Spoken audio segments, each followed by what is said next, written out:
मेरे प्रिय छात्रों, कैसे हैं आप लोग। काफी दिनों से मेरा आपका संपर्क नहीं हो पाया है। उम्मीद करते हैं आप सभी छात्र बिल्कुल बेहतर कंडीशन में होंगे। जैसा कि हमने बताया था कि हमारे YouTube चैनल के माध्यम से काफी दिनों से वीडियो नहीं आ रहे थे, मतलब बहुत जल्द इस चैनल पे वीडियो आना शुरू होगा। और हमने बोला था आप लोगों से कि इस चैनल पे अभी मेंसुरेशन यानी क्षेत्रमिति का वीडियो पर डे हम लोग एक एक टॉपिक पढ़ते जाएंगे, ठीक है ना। तो चलिए, अभी तक जो भी छात्र हमारे चैनल को सब्सक्राइब नहीं किए हैं पहले सब्सक्राइब कर लें और बगल में जो बेल आइकन का बटन है उसको भी प्रेस कर दें ताकि जो भी वीडियो डाला जाए आप सभी तक नोटिफिकेशन समय से पहुंच जाए, ठीक है। तो चलिए, जो भी छात्र इस बार आर्मी की दौड़ निकाले हैं, एसएससी जीडी का फॉर्म डाले हैं, सीएचएसएल का फॉर्म डाले हैं, रेलवे बैंक यानी जो भी चीज का तैयारी करते हैं, उनके एग्जाम्स में क्षेत्रमिति से मेंसुरेशन से एक या दो प्रश्न रहते ही रहते हैं। आप कोई भी प्रीवियस सेट उठा के देख लीजिए। इसलिए कॉम्पिटिटिव एग्जाम के व्यू से ये टॉपिक काफी इंपॉर्टेंट है और जितना चाहते हो आप इस वीडियो को शेयर करें ताकि अधिक से अधिक छात्रों को इसका लाभ मिल सके।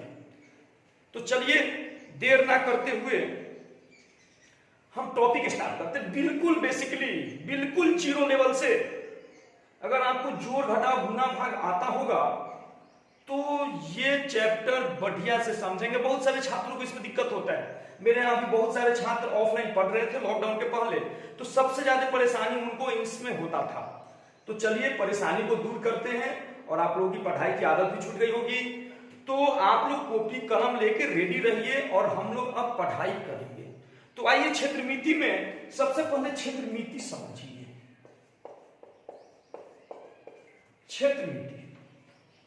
क्षेत्रमिति को सबसे पहले हम दो भाग में बांट रहे हैं, ठीक है। एक 2D और दूसरा 3D। 2D में केवल लंबाई और चौड़ाई की बात होगी, मतलब द्विदिमीय, 2 डायमेंशनल। और 3D में लंबाई, चौड़ाई और ऊंचाई तीनों की बात होगी। लंबाई, चौड़ाई और ऊंचाई तीनों की बात होगी। तो अब देखिए, 2D के अंतर्गत ब्रीथ के बाद आ जाइए आयत, आयत के बाद से वर्ग, वर्ग के बाद से समचतुर्भुज, समचतुर्भुज के बाद से समलंब चतुर्भुज,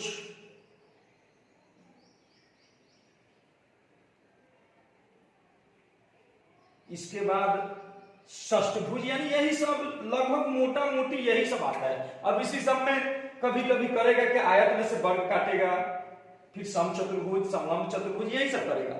और इसमें 3D में मेनली जो होता है, देखिए इसमें बहुत सारे टॉपिक जो है, इतना ना टॉपिक है, इतना ना इसमें फॉर्मूला है कि बच्चे को कंफ्यूजन होता है किस फॉर्मूले का कहां अप्लाई करना है, किसको कैसे बनाएंगे। तो बिल्कुल इजीली हम लोग समझेंगे। आप वीडियो को शुरू से अंत तक देखें, ठीक है ना। बिल्कुल बारीकी से वीडियो को देखें, समझें। और अगर आप वीडियो देख रहे हैं तो सामने कॉपी कलम होना चाहिए आपके पास, जो भी बुक हो।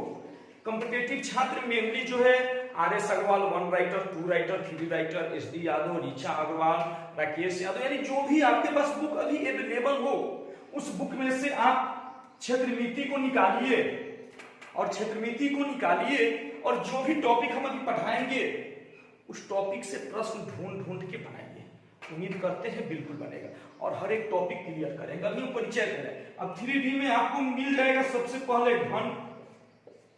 घनाभ, बेलन, बेलन के बाद से छिन्नक, इसके बाद शंकु, गोला और भी बहुत सारे हैं। अब घनाभ में से घन को काटेगा, बेलन में से शंकु को काटेगा, मतलब मिक्सअप जो होता है मिसलेनियस टाइप, ये भी हम पढ़ते जाएंगे। अब इसी में देखिए ना, एक वृत्त पकड़िएगा तो वृत्त के बाहर रास्ता, वृत्त के अंदर रास्ता, तो जो भी है बहुत सारे टाइप होते हैं, बिल्कुल बेसिकली से लेके चलते हैं। और सबसे पहले आइए हम ब्रीथ पढ़ ले, आयत पढ़ ले, जो आप लोगों की मर्जी हो। आइए ब्रीथ से प्रारंभ करते हैं। ब्रीथ सबसे पहले हम लोग ब्रीथ समझते हैं, ब्रीथ से पढ़ते हैं, ठीक है ना। तो आइए टॉपिक डाल लीजिए ब्रीथ। सबसे पहले आप ब्रीथ यानी सर्किल टॉपिक डालिए और ब्रीथ को समझिए, बढ़िया से बिल्कुल समझिएगा, कोई हड़बड़ी नहीं है, बेसिक है, बढ़िया से हम लोग पढ़ेंगे। चैनल पे अगर आप नए हैं तो सब्सक्राइब जरूर कर लीजिएगा, ठीक है, क्योंकि आपके पढ़ाई के लिए काफी सहूलियत होगा आपको। तो ब्रीथ में देखिए, इसे बोलते हैं ब्रीथ का केंद्र, और ये जो ब्रीथ का बॉर्डर है, जो ब्रीथ का हमने लाइन बनाया है, ये मेरा हो गया केंद्र, ब्रीथ का सेंटर। और ये जो लाइनिंग है, इस लाइनिंग को हम बोलते हैं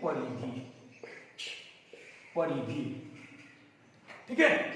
और सेंटर से कहीं भी अगर हम परिधि को टच किए, कहीं भी टच कर दिए, तो ये होता है रेडियस, यानी ये होता है त्रिज्या।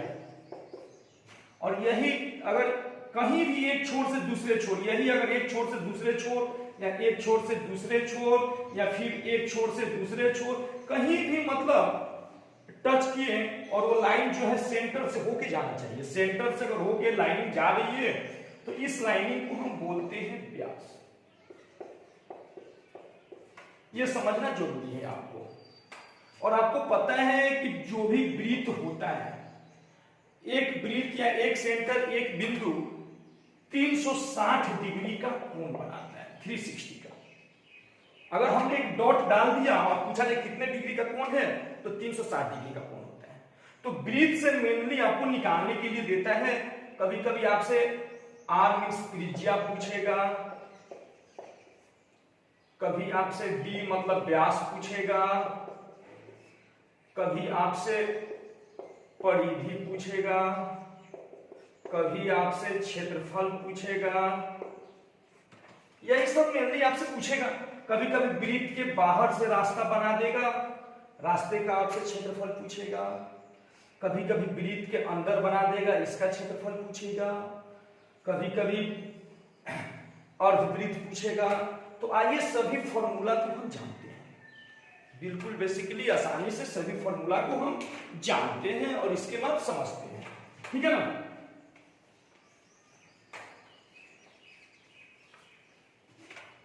अब देखिए, अक्सर आप लोग देखते होंगे कि ब्रीथ में एक पाई का उपयोग किया जाता है। मैथ्स के व्यू से पाई काफी इंपॉर्टेंट होता है। आपको पता है मेरे प्रिय छात्रों, पाई का मान 22/7 या 3.14 होता है, ये आपको याद होने चाहिए, ठीक है। अब देखिए, दो फॉर्मूला जो कॉमन होता है इसका, सबसे पहले ब्रीथ का परिधि का फॉर्मूला होता है 2πr, जहां पाई का मान आपको पता है और आर जो है आपका त्रिज्या है। अब इस फॉर्मूला से प्रश्न पूछ देगा, मान लीजिए दे इस फॉर्मूला से, जैसे दे एक ब्रीथ का परिधि, हम प्रश्न लिख रहे हैं यहां पे क्वेश्चंस, एक ब्रीथ का परिधि 88 मीटर है, तो त्रिज्या क्या होगा। परिधि दे दिया है 88 मीटर और आपसे त्रिज्या पूछ रहे हैं, तो कुछ नहीं, आपको फॉर्मूला पता है, परिधि बराबर 2πr, परिधि बराबर 2πr, तो परिधि का मान दे दिया 88, ठीक है। तो परिधि बराबर 2, पाई का मान आपका होता है 22/7 इंटू आर। मुझे आर ही याद करना है, मुझे त्रिज्या ही याद करना है, तो कुछ नहीं करना है, यहाँ 22 से बराबर में गुना में हो तो ऊपर ऊपर कट होता है, 22 से ये 4 बार में जाएगा, 22 चौक 88 और 2 दूनी 4, इसको गुना कर दीजिए तो 14 मीटर हो जाएगा त्रिज्या। अगर व्यास पूछता तो व्यास बराबर आपको पता है, व्यास बराबर होता है 2r, जो भी त्रिज्या आया उसमें 2 से गुना कर देते तो व्यास हो जाता 88। देखिए कितना आसान है, परिधि दे देगा और आपसे पूछेगा तो क्लियर है ना। इसी टाइप से, इसी फॉर्मूला से आपसे ये भी तो पूछ सकता है। अगला प्रश्न देखिए, तो आपसे पूछ सकता है कि एक वृत्त का, अगला प्रश्न देखिए इसी फॉर्मूला से रिलेटेड, अभी हम एक फॉर्मूला लिखे इसी से प्रैक्टिस करवा रहे हैं। जैसे पूछ देगा एक वृत्त की त्रिज्या 7 मीटर है, तो परिधि क्या होगा?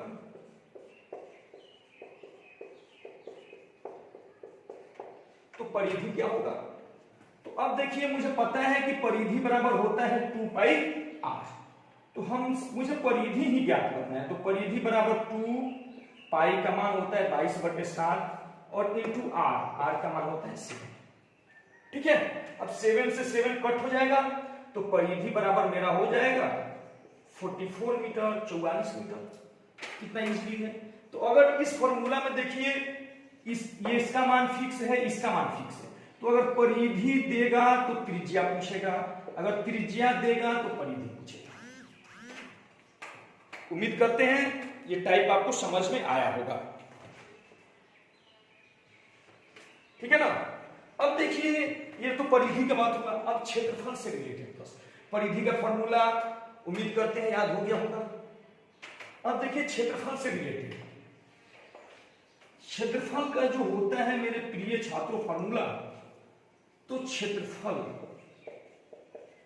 जो एरिया होता है, क्षेत्रफल सबसे पहले आपको पता है ना, परिधि हो गई ये, आपको बताया है परिधि ये होता है, मतलब ये लाइनिंग जो है ना इसी को परिधि बोलते हैं, और क्षेत्रफल होता है ये टोटल एरिया, ये टोटल जो एरिया है यही होता है मेरा क्षेत्रफल। तो क्षेत्रफल बराबर होता है पाई r स्क्वायर। पाई का मान आपको पता है। अब देखिए क्षेत्रफल देगा तो त्रिज्या पूछेगा, अगर त्रिज्या देगा तो क्षेत्रफल पूछेगा। जैसे मान लीजिए हमने एक प्रश्न दिया, क्वेश्चन देखिए, जैसे एक वृत्त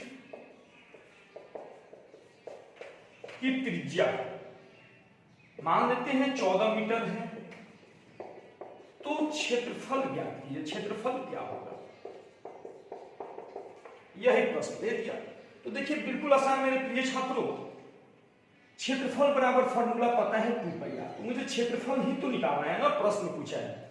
तो 2 पाई का मान हम लिख दिए और त्रिज्या है 14, इससे ये 7 से 2 बार ना इसका होता है पाई r स्क्वायर, मतलब 14 इंटू 14, तो 7 दूनी का 14।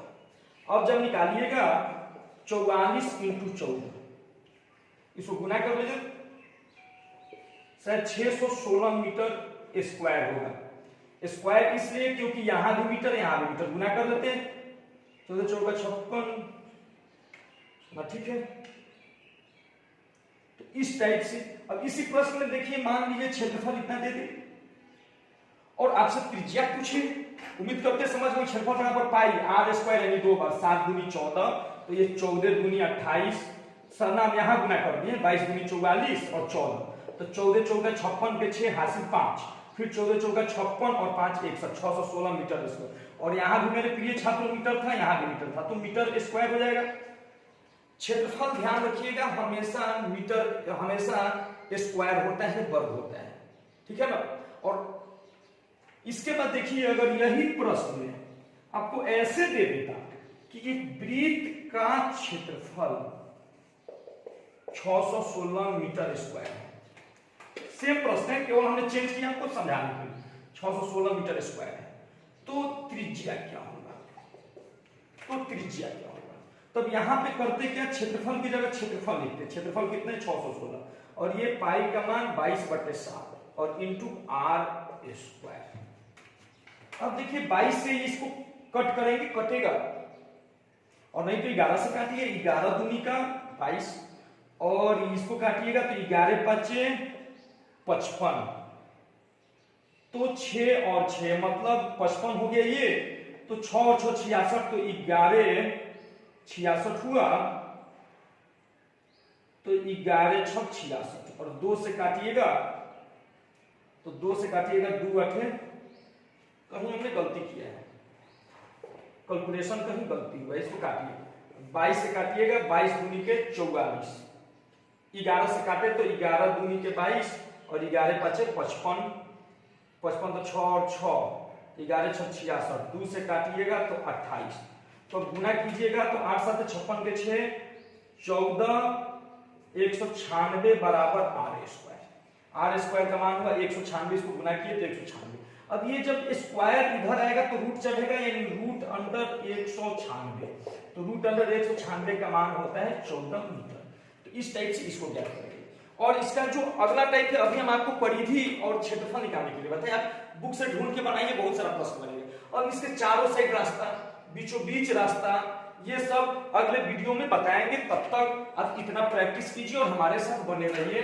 धन्यवाद। हमारे YouTube चैनल को अगर आप सब्सक्राइब नहीं किए हैं तो जरूर सब्सक्राइब कर लें। चलिए मिलते हैं छात्रों कल हम अगले वीडियो के साथ। धन्यवाद।